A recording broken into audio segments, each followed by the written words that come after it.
Ratlam Jhabua seat पर आए हैं। राहुल जी का आने का है इंतजार है और मेरे साथ प्रदेश अध्यक्ष जीतू पटवारी जी है, जो प्रदेश के बारे में अपने विचार मैं इनसे जानना चाहूँगा कि जिस प्रकार से जीतू भाई कार्यकर्ताओं पर झूठे आरोप लग के झूठे प्रकरण दर्ज किए जा रहे हैं, इस पे आपका क्या कहना है?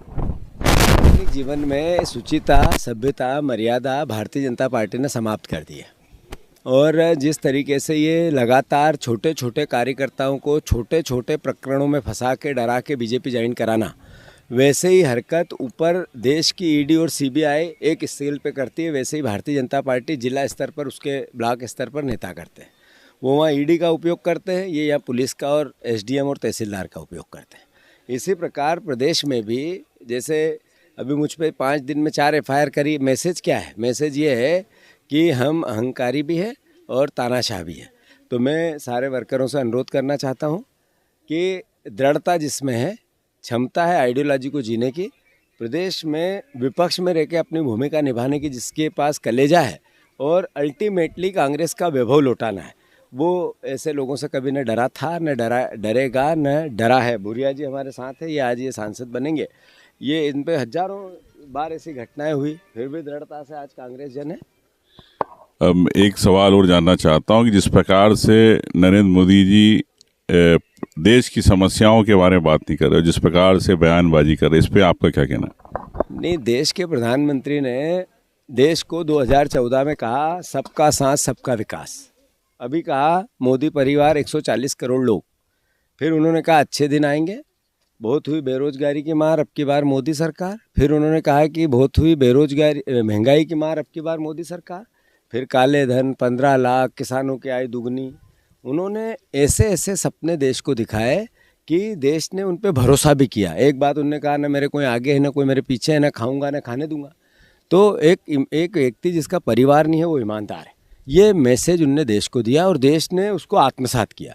जब नोटबंदी हुई तो नोटबंदी में नरेंद्र मोदी ने कहा कि मुझे 60 दिन दे दो देशवासियों, 60 दिन बाद अगर मेरी नीयत में कोई खोट दिखे तो जिस चौराहे पे आप बुलाओगे उस चौराहे पे आके मैं सजा पाने को तैयार हूँ। किसको फ़ायदा हुआ उस नोटबंदी से?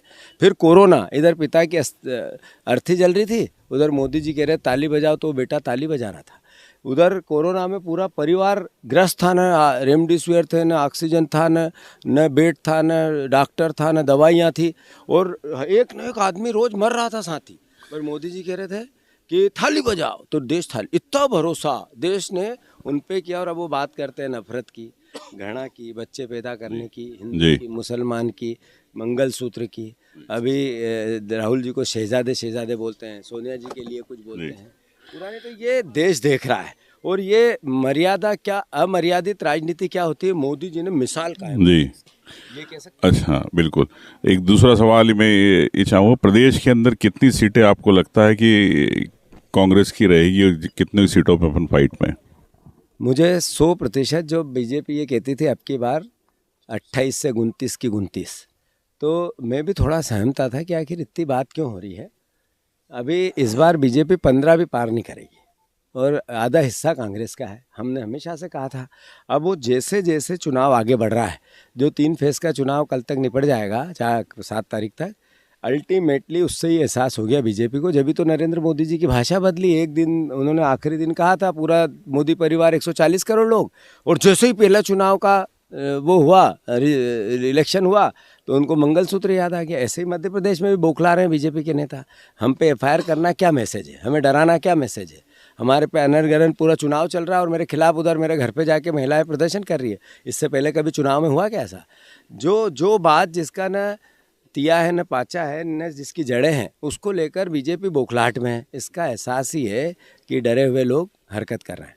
अच्छा, एक बात और आती है जीतू भाई की मीडिया में भी कई बार छपा है कि उमंग सिंगार और जीतू पटवारी में मतभेद है। तो मुझे तो नहीं लगता है, मैंने तो कहा भी कई बार कि हम दोनों भाई ये और यूथ कांग्रेस के समय से कर रहे हैं। इस बारे में आप क्या कहना चाहते हैं? बीजेपी का फोकस ये भ्रम, झूठ, पाखंड, कैसे कैसे अफवाहें फैलाओ, सार्वजनिक जीवन में जनता में अफवाह फैला के उनको डरा के वोट लेना।